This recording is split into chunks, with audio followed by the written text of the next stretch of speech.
తూర్పుగోదావరి జిల్లా సీతానగరం మండలం తొర్రేడు గ్రామంలో పెద్ద పులి సంచారం కలకలం రేపుతోంది. శనివారం రాత్రి 2 ఆవులను చంపి తినేసిందని గుర్తించారు గ్రామస్తులు. సమాచారం అందుకున్న పోలీసులు ఘటనా స్థలానికి చేరుకుని పరిశీలించారు. పెద్ద పులి పంట పొలాల్లో సంచరిస్తున్నట్లు గుర్తించారు. ఘటనా స్థలాన్ని పరిశీలించడానికి వచ్చిన ఎమ్మెల్యే గోరంట్ల బుచ్చయ్య చౌదరి ఎదురుగానే పెద్ద పులి నడుచుకుంటూ వెళ్లడంతో అక్కడి నుంచి పరుగులు తీశారు స్థానికులు. ప్రజలు ఎవరూ బయటకు రావద్దంటూ మైకుల ద్వారా అనౌన్స్మెంట్లు చేస్తున్నారు పోలీసులు. పులి ఛత్తీస్గఢ్ నుంచి పశ్చిమ గోదావరి జిల్లా వచ్చి అక్కడి నుండి గోదావరి మీదుగా తూర్పు గోదావరి జిల్లా చేరుకున్నట్లు గుర్తించారు ఫారెస్ట్ అధికారులు. పులి వయసు సుమారు 3 నుంచి 4 సంవత్సరాలు ఉంటుందని వెల్లడించారు డిఎఫ్ఓ ప్రభాకర్. పులి సంచారంపై మరింత సమాచారం మా చీఫ్ రిపోర్టర్ సత్య అందిస్తారు. ప్రస్తుతం తొర్రేడు గ్రామానికి సంబంధించినటువంటి పంట పొలాల్లో పెద్ద పులి సంచరిస్తుంది. ఈ నేపథ్యంలోనే ఒక పక్క ఫారెస్ట్ అధికారులు మరొక లా అండ్ ఆర్డర్ అధికారులు కూడా ఇక్కడ చేరుకున్నారు. స్థానికంగా ఉన్నటువంటి పంట పొలాల నుంచి పెద్ద పులి అంటే మొన్నటి వరకు కూడా వెస్ట్ గోదావరి ప్రాంతంలో సంచరించినటువంటి పెద్ద పులి ఇప్పుడు గోదావరి యువతలకి చేరుకోవడంతో ప్రజలను అప్రమత్తం చేస్తున్నారు. స్థానిక ఎమ్మెల్యే గోరంట్ల బొచ్చయ్య చౌదరితో పాటు స్థానికంగా ఉన్నటువంటి రుడా చైర్మన్ కూడా ఇక్కడే అక్కడ నుండి ప్రజలను అప్రమత్తం చేస్తున్నటువంటి స్థానిక ఎమ్మెల్యే మనతో ఉన్నారు. అంటే పెద్ద పులి సంచారానికి సంబంధించి రైతులు ఆందోళన చెందుతున్నారు. ఏ రకంగా ఇక్కడ రిస్క్ జరుగుతుంది? పెద్ద పులి ఉంది అంటే స్వయంగా అందరం చూసాం. అది 3 సంవత్సరాల పైచలకు మగ పెద్ద పులిగా నిర్ధారించారు ఫారెస్ట్ అధికారులు. రాత్రి వచ్చినప్పుడు 3 పశువుల్ని చంపేసింది. ఒక పశువుని తీసుకెళ్ళి శుభ్రంగా తినేసింది. మరలా ఇప్పుడే అందరూ ఉండగానే ఒక సమస్యలో చాలా భారీగా సైజులో ఉన్న పెద్ద పులి పొలాల్లోకి వెళ్ళడం చూసాము. ఇవాళ దాని మరి ఇక్కడే మకాం వేసే అవకాశం ఉంది సార్. మీరు ఉండగానే మా ఎదురుగానే మేము వెళ్తా ఉండగానే అక్కడ వస్తూ ఉంది. అందరూ ఇలా పారిపోయి వెనక్కి రావడం జరుగుతూ ఉంది. అధికారులు ఫారెస్ట్ అధికారులు కానీ రెవెన్యూ అధికారులు కానీ పోలీస్ యంత్రం అంతా సన్నద్ధమయ్యారు. దాన్ని ఎలాగా పట్టుకోవాలి. ఎందుకంటే ఇది ఛత్తీస్గఢ్ నుంచి వచ్చి నిన్నటిదాకా వెస్ట్ గోదావరిలో తిరిగింది. గోదావరి దాటి చిన్నకొండపాడు మీదకి ఇక్కడికి వచ్చినట్టుగా ఉంది. మరి ఎటు వెళ్తుందో చూసుకోవాల్సిన అవసరం ఉంది. దాన్ని మళ్ళీ ఫారెస్ట్లోకి వెళ్ళేదాకా కూడా తనిఖీ చేయాల్సిన అవసరం ఉంది. రైతులను కూడా విజ్ఞప్తి చేసాం అందరూ వెళ్ళొద్దని. ఒకటే పులి, పెద్ద పులి, మగ పులి. దాన్ని మనం తనిఖీ చేసుకుంటూ ముందుకు సాగాలి. ఇది 2-3 రోజుల దాకా ఇక్కడే ఆందోళన చెందుతూ ఉంటారు రైతులంతా కూడా. ఎవరు వెళ్ళొద్దు, రాత్రి కూడా అసలు సంచారం చేయొద్దు, పశువులను కూడా పశుశాలలో ఉంచొద్దు, బయట ఓపెన్గా ఉంచొద్దు అని కూడా విజ్ఞప్తి చేస్తున్నాం.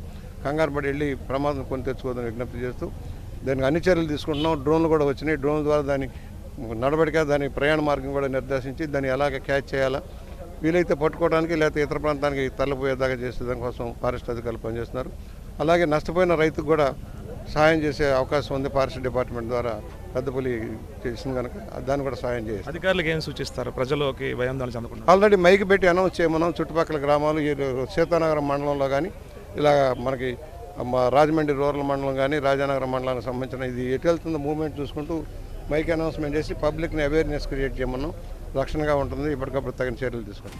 ప్రస్తుతం పులి సంచరిస్తున్న క్రమంలో రైతులను పొలాలకు వెళ్లవద్దని హెచ్చరిస్తున్నారు. అలాగే ట్యాప్ కెమెరాలను ఏర్పాటు చేశారు ఫారెస్ట్ అధికారులు. పులిని బంధించేందుకు 4 బోన్లను అమర్చినట్లు డిఎఫ్ఓ ప్రభాకర్ వెల్లడించారు. శనివారం పోలవరం వైపు నుంచి సీతానగరం మండలం పెద్దకొండేపూడి వైపు రహదారి వెంబడి పంట పొలాల్లోకి చేరుకున్నట్లు పాదముద్రను గుర్తించారు అధికారులు. పెద్ద పులి సంచారంపై మరింత సమాచారం మా చీఫ్ రిపోర్టర్ సత్య అందిస్తారు. ప్రస్తుతం తూర్పుగోదావరి జిల్లా సీతానగరం మండలం తొర్రేడు సమీపంలో పెద్ద పులి సంచరిస్తున్న నేపథ్యంలో పోలీసులు అప్రమత్తమయ్యారు. ఫారెస్ట్ అధికారులు జల్లెడ పడుతున్నటువంటి పరిస్థితి. రైతులకు సంబంధించినటువంటి పంట పొలాల్లోనే ఇక్కడ పెద్ద పులి సంచారానికి సంబంధించి భయాందోళన నెలకొని స్థానిక నేతలంతా కూడా ప్రజల్ని అప్రమత్తం చేస్తున్నారు. ఒక పక్క ప్రచారం చేస్తున్నారు. ప్రజలెవరూ కూడా సమీపంలోకి రావద్దని. ఎందుకంటే ఇళ్ల సమీపంలోనే పంట పొలాలు ఉండడంతో ఈ రాత్రి వేళ పెద్ద ఎత్తున ఈ పంట పొలాల దగ్గర ఉన్నటువంటి పశువుల మీద దాడి చేయడము, మరోపక్క పశ్చిమ గోదావరి జిల్లా నుంచి గోదావరి మీదుగా ఇటు తూర్పుగోదావరి జిల్లా వచ్చినట్టుగా అయితే అధికారులు గుర్తించినటువంటి పరిస్థితి. ప్రస్తుతం మన్యం ప్రాంతం, అటవీ ప్రాంతం ఉండడము, మరోపక్క ఎక్కడికెక్కడ ఈ ట్రాప్ కెమెరాలను కూడా అరేంజ్ చేస్తున్నారు. స్థానికంగా ఉన్నటువంటి రైతులకు సంబంధించినటువంటి ఆవుల మీద ఈ రాత్రి దాడి చేసినట్టుగా అధికారులు అయితే గుర్తించారు. పెద్ద పులి సంచారానికి సంబంధించి ఎక్కడికెక్కడ ఫారెస్ట్ అధికారులు అప్రమత్తం అవుతున్నారు. కొద్దిసేపటి క్రితమే ఈ పంట పొలాల మీదుగా ముందుకి వెళ్ళిపోయినట్టుగా కూడా మొత్తం ఇక్కడంతా పోలీసులతో పాటు స్థానిక నేతలు కూడా గుర్తించారు. అయితే ఇక్కడ ట్రాప్ కెమెరాలకు సంబంధించి పగ్మార్కులు ఈ బాటకు సంబంధించిన ప్రాంతంలోనే పెద్ద పులి వెళ్ళినట్టుగా అధికారులు చెప్తున్నారు. ప్రస్తుతం ఇక్కడి నుంచి ఈ లోపలికే ఈ పెద్ద పులి సంచరించిన నేపథ్యంలో ఫారెస్ట్ అధికారులు ఇక్కడ చేరుకున్నారు. స్థానికంగా ఈ ట్రాప్ కెమెరాలను ఏర్పాటు చేసి అందులో పడినటువంటి ఫోటోలు ఆధారంగా ఇంకా ఇప్పుడు కొద్దిసేపటి క్రితమే పెద్ద పులి వెళ్ళిన నేపథ్యంలో అక్కడ కూడా కొన్ని కెమెరాలను అరేంజ్ చేస్తున్నటువంటి దృశ్యాలు కూడా చూసుకోవచ్చు. గ్రామాలకు సంబంధించిన రైతులు కానివచ్చు, గ్రామస్తులు కానివచ్చు ప్రస్తుతం అయితే భయాందోళనకు గురవుతున్నారు. ఎవరు కూడా బయటికి రావద్దంటూ కూడా అప్రమత్తం జారీ చేస్తారు.